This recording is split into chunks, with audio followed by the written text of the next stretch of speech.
Hey, everybody, and welcome back to For the Booze. For the Booze. For the Booze. Back again.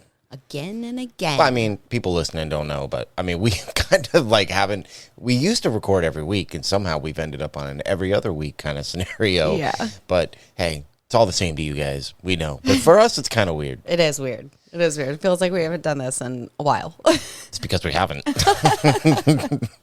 But, so what's new? Not much. Man, you never have anything new. I don't think she wants to tell you guys anything she's got going on. I got hurt at work. You did. I have been a one-armed man for like a week now, and it's my good arm. It's a bummer. Oh, I know. It's been so rough. Younger me is crying. But we're on to the next one, and I'm pretty excited about this one. This one is one that we have a shared interest in. Yes, very much so. So very excited. Yes. What are we doing today?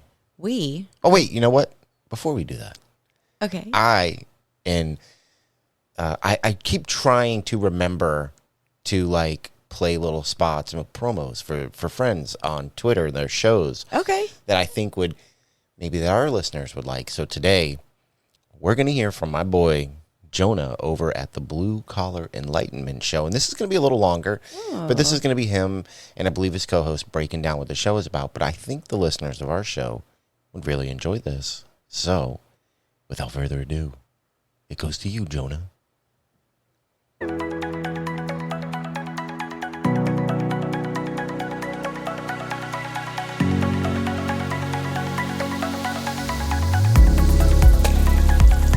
Hey everyone, it's Jonah from the Blue Collar Enlightenment Show. And I guess it's better late than never to kind of tell you about what the show is all about and what we're wanting to do. I'm just a blue collar guy, and I'm looking for answers, and I'm trying to learn about the world outside of my own little bubble. And so with talking to people around the world and them telling me their stories, they can enlighten me on the journey they take and maybe help you along the way as well. Because maybe some of these people that I get to talk to, they'll have something in common with you in your journey. But as we started, I had a co-host named Trevor. He has since left the show, and that's okay. But my lovely wife T will be here with me every once in a while to guest host. Introduce yourself. Hello, my name is T. I am just going to be here hanging out with him, trying to figure this all out with him. And what do you do on a daily basis? Well, I am a mommy to twin girls, and I take care of them on a daily basis, and I take care of the house. I'm a stay-at-home mom for most of the part, and I just started subbing at our school, so I've stepped into a new role, and that is amazing since I haven't had a job in like 6 years because I've been a mama. So I'm just taking new adventures. That's awesome.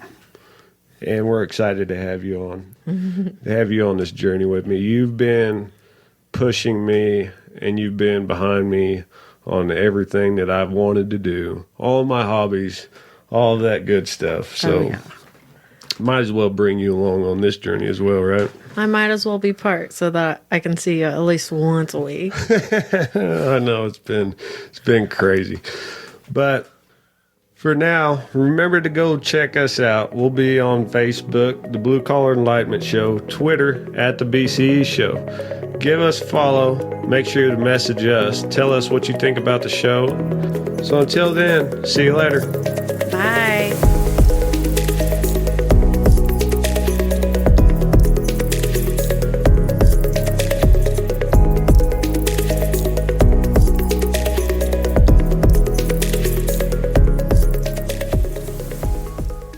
So that's my boy Jonah. Wow, that sounds super interesting. Now, I admit, I've been friends with him for a little while. I didn't know what his show is about. I'm not going to lie. Look, I judged him. Okay? And you know what, Jonah, if you're listening, I already told you this, so whatever. You know me. But it seems like a lot of the show really kind of, I don't want to say like they're definitely not doing the same thing we're doing, but there's a lot of like, I saw episodes about like UFOs and MK Ultra. So it's like conspiracy. It's just all kinds of stuff. Now, this is like people's life experiences? This is people enlightening him. So people who have had experiences with all kinds of different things, kind of telling their story and enlightening him. Huh. So, or them. I'm sorry, them. Yeah. Sorry, I speak about it like it's just him because I've only talked to him. But Jonah's a good guy. He's a wonderful man. He's fun to talk to. He's another one if you come over on Twitter Spaces just about every day of the week. You can find him on there with us. So if you ever want to ask him something, come on over and check him out.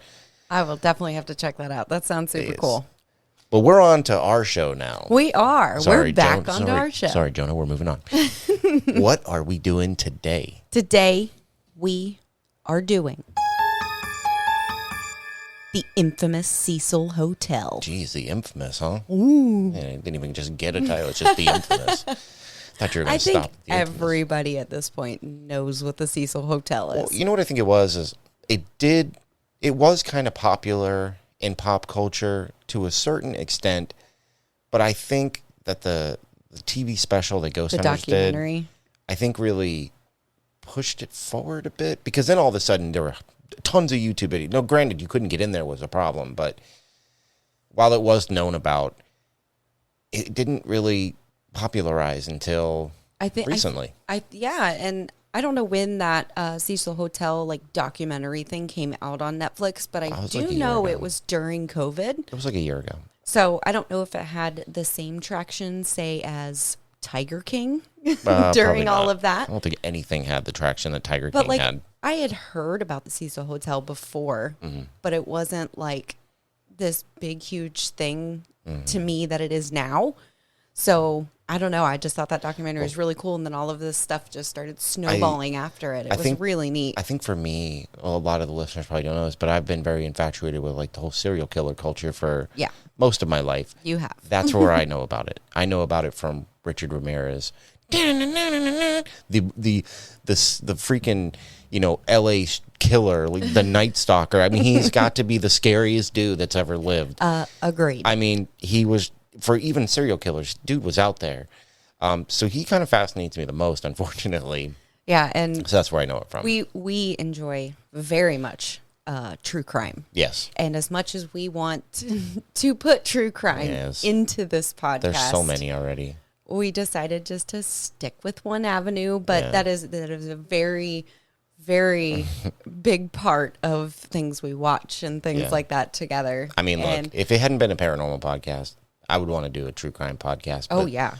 How do you compete with people like Small Town Murders and Crime Junkies and the billions of other ones that are just fantastic that can make it their life to do the research that we can't do? And they already, everything... I'm not saying everything's been covered, because I'm sure there's a lot more murders that people, have never heard about, but I don't know. It's just it's a big thing for us. And I actually didn't know about Richard Ramirez staying at the Cecil, because I didn't in-depthly go and find out about him like you did. I'll bet your most knowledge about it is about Elisa Lam. Once the documentary came out, yes. Yeah. I mean, dude, it was everywhere. Mm-hmm. It was everywhere. You couldn't even turn on the news without hearing about it. Yeah. And I don't know. It's just always fascinated me. And then it shuts down and like nobody can go in there. Like, I don't know. It's crazy. All right. So, I mean, we're getting all over the place with this thing. Yeah. So we might as well just start telling this story. Okay. Okay. Your turn. My turn. God, I got to go first. You always go first. I'll imagine the crowd naked. Okay. Well, first off, I'd like to give a shout out to a website called that. It's called allthatisinteresting.com is the name of it.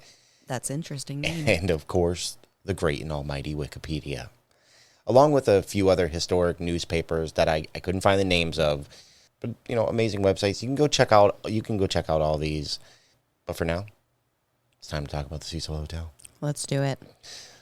Los Angeles is the entertainment capital of the world, offering a myriad of attractions and activities, from movie studios, the Sunset Strip, Venice Beach, landmark museums, world-famous theme parks, wineries, breweries, outdoor activities, exciting nightlife, and so much more. To some, It's known as the City of Angels, a place where people come to try to make their dreams come true. But behind every bright light is a dark shadow. And today, we will talk about a place that is darker than most. A history almost 100 years old, full of death, despair, horror, and mental illness. Ooh. Nestled within the busy streets of downtown Los Angeles lies one of the most infamous buildings in horror lore, the Cecil Hotel. The Cecil opened its doors sometime around 1927. The hotel has been plagued with unfortunate and mysterious circumstances that had given it a perhaps unparalleled reputation for the macabre. At least 16 different murders, suicides, and unexplained paranormal events have taken place at the hotel, and it's even served as the temporary home of some of America's most notorious serial killers. And this is the story of the Cecil Hotel. The Cecil Hotel, built sometime in the 1920s by hoteliers William Banks Hanner, Charles L. Dix, and Robert H. Shopes, opened its doors in 1927.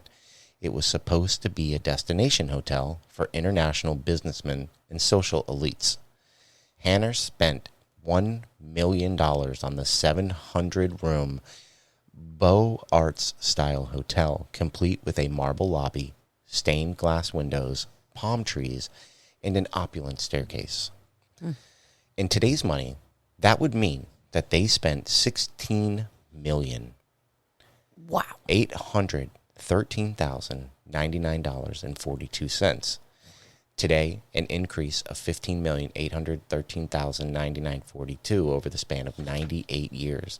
The dollar had an average inflation rate of about 2.9% per year between 1924 and today, producing a cumulative price increase of 1,581.31%. Wow. That is some impressive inflation. That's a lot of money. Good. Even in today's money, I mean, that is... Could you imagine having to make $1 million in the 20s? No. Like, what? Nobody did. You'd be out there at the old Washoe Club, the Millionaires Club. Yeah. Wow. But Hanner would come to regret his investment. Just 2 years after the Cecil Hotel opened, the world was thrown into the Great Depression, and Los Angeles was not immune to the economic collapse. Soon enough, the area surrounding the Cecil Hotel would be dubbed Skid Row and become home to thousands of homeless people. By the 1930s, Skid Row was home to as many as 10,000 homeless people, alcoholics, and others on the margins of society. It supported saloons, residential hotels, and social services, which drew people from the populations that they served to congregate in the area. It became, quote, an enclave of small hotels, movie theaters, and cheap eateries that served transient workers and seasonal industries and nearby railroads, unquote. In June of 1947, Los Angeles Police Department Chief Clements B. Horrell ordered what he called a, quote, blockade raid, unquote, of the whole Skid Row area.